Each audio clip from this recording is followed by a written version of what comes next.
Do you have a paranormal encounter you'd like to share with us? Send us an email with your story for a chance of it being featured on Weird World. Venture into the perplexing realm of parallel universes with 3 more true and gripping accounts. Meet Seth Boyle, who, after a brief nap, finds himself in a world where a global pandemic is unheard of.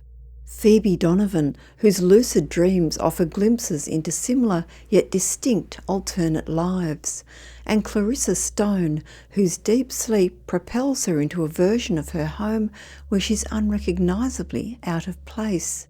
Such experiences challenge our notions of human existence and leave us wondering if we are more than what we perceive ourselves to be.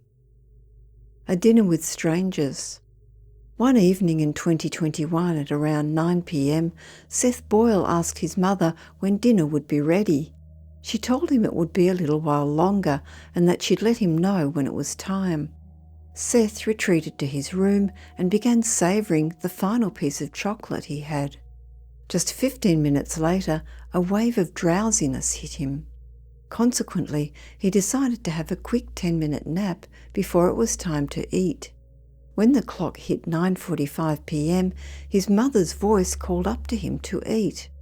Rubbing his eyes, he made his way downstairs. However, something felt off. There was an unusual shift in the temperature of the house.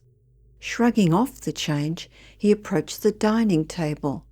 He found it strange that the entire family was uncharacteristically silent, even his boisterous younger brother. Their behaviour seemed altered and the mood tense. Switching on the news, Seth noticed an absence of updates about the coronavirus pandemic. Puzzled, he asked his mother about it. The response he received was baffling. What's coronavirus? Deeply unsettled, Seth headed to his room after the meal. To his bewilderment, his chocolate bar was intact on the table, even though he distinctly remembered eating it. Deciding again to rest and hoping this was some bizarre dream, he lay down. Upon waking at around 11:15 p.m, Seth found his room's temperature had normalised and his chocolate was, again, consumed. Dashing downstairs, he found his mother and grandmother tuned into the news, which was now airing updates about the virus. But the subsequent revelation was the real shocker. His mother asked him if he was ready for dinner. Baffled, Seth replied that he had just had his meal. Yet his mother responded, adamant that he hadn't been downstairs at all and that she had assumed he had been asleep. But Seth was certain he had eaten, with even an accompanying feeling of satiated fullness in his stomach. It felt far too vivid to be a mere dream. Alternate glimpses. As aware as she is of how absurd the prospect may sound, Phoebe Donovan holds a belief that her dreams offer glimpses into her existence in parallel universes, and she feels she has grounds to do so. In essence, she is inclined to believe that, if only momentarily, she transitions into the minds of other iterations of herself, existing in different realities. To clarify, she doesn't assert that every individual's dreams are windows to alternate universes. Perhaps for many, or even most, dreams are just random generations of the mind. But she's quite convinced about the nature of her own dreams. Moreover, she's noticed that she rarely revisits the same universe on successive nights. Her confidence in the paranormal nature of her dreams stems from the observation that they never seem to tread into the realm of the fantastical. Instead, they paint scenes of an ordinary, mundane life. What's more, these dreamscapes tend to align rather well with her present life in this universe, albeit with minor discrepancies here and there. Sometimes it's merely a single small difference that sets them apart. To keep tabs, Phoebe maintains a comprehensive dream journal and is always open to delve deeper into her more vivid experiences if anyone is keen enough to ask. Let's illustrate with an example. Phoebe, at the age of 31, recently resumed her education.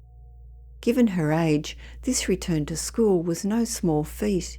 She had initially contemplated attending physical classes, but the pandemic redirected her to online courses. Her tuition was covered by a free college scholarship via her father's company union. However, the specifics of her situation aren't crucial to the story. One particular night in 2021, her dream was a simple reflection of her day-to-day life.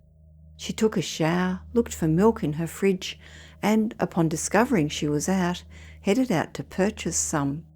At the store, she realised she'd forgotten her wallet, but when she mentioned this to the cashier, she received a surprising reply.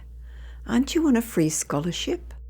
Consequently, the cashier informed her that students with scholarships were entitled to free milk. Having secured her milk, Phoebe proceeded to class. However, an abrupt noise in her actual surroundings awakened her. By the time she returned to her dream, she found herself seated at a desk, typing away on a laptop.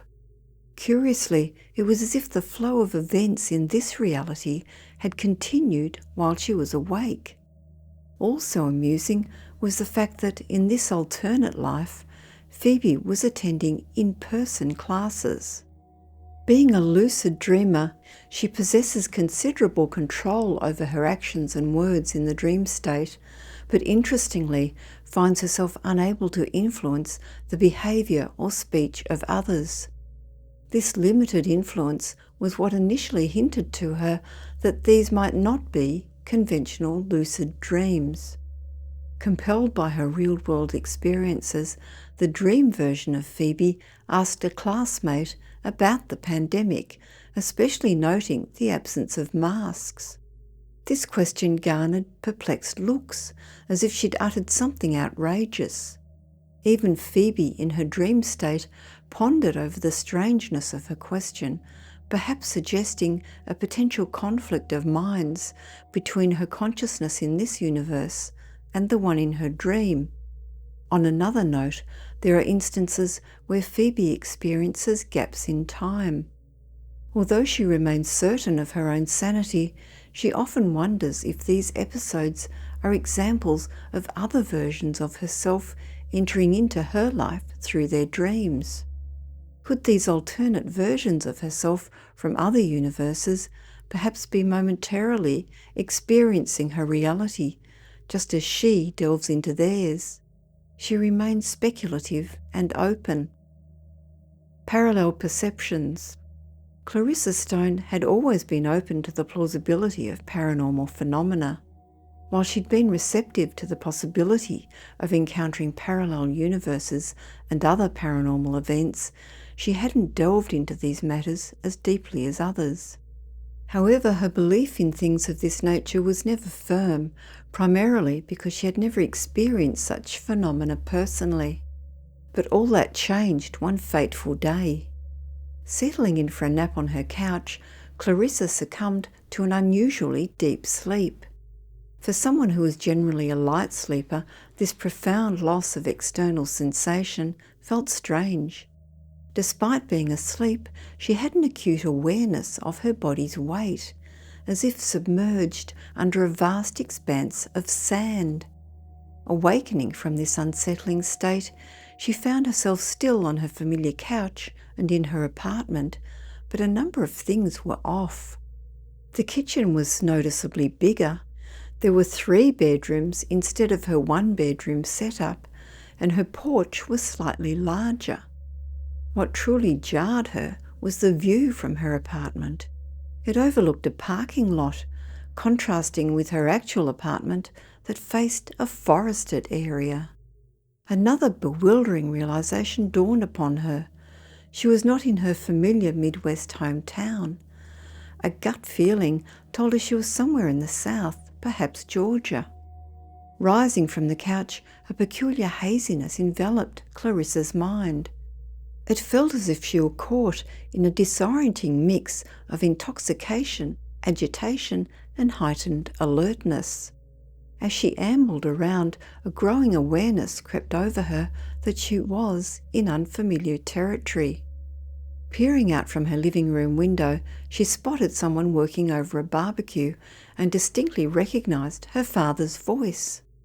Upon stepping outside, she saw her father engaged in conversation with another man, who she instinctively knew to be the neighbour, as they grilled steaks. Approaching them, a wave of unease washed over her, with the sudden realisation that they were oblivious to her not being the person they thought her to be. Her father, turning towards her, spoke words that she could hardly focus on, overwhelmed by the unease that he didn't realise she was not his daughter. As she grappled with her surroundings, the neighbour asked if they would be interested in trying some of his latest batch. Though unsure of what he meant, she instinctively sensed that he cultivated his own produce. Retrieving a jar from his apartment, he returned with what seemed to be homemade pickles, offering one each to Clarissa and her father. Amusingly, it was this seemingly mundane act that affirmed Clarissa's suspicions about her misplaced existence. In her actual reality, she harboured an intense distaste for pickles. A mere hint of their flavour had always had the power to ruin meals for her since childhood. Yet in this peculiar setting, she not only consumed the pickle, but found herself savouring it, cementing the fact that she was indeed a person out of place. Clarissa hastily excused herself, retreating indoors, desperate to find a way back to her familiar reality. The only course of action, she reasoned, would be to attempt to drift back to sleep again, focusing intently on familiar elements from her own life. The usual appearance of her apartment, her 2 cherished cats, her loving husband, among others. Eventually, she managed to succumb to sleep once more. As soon as she did, she was jolted awake, a sensation akin to a powerful electric shock bringing her back to life. The abruptness of her movement startled her cat, sending it scurrying across the room. While Clarissa had before read accounts of individuals finding themselves in parallel universes and wasn't necessarily sceptical of such a thing occurring, she couldn't be certain if that's what she had experienced. However, the lingering unease of being in a setting so glaringly counter to her reality, surrounded by people oblivious to her intrusion, was something she couldn't easily dismiss.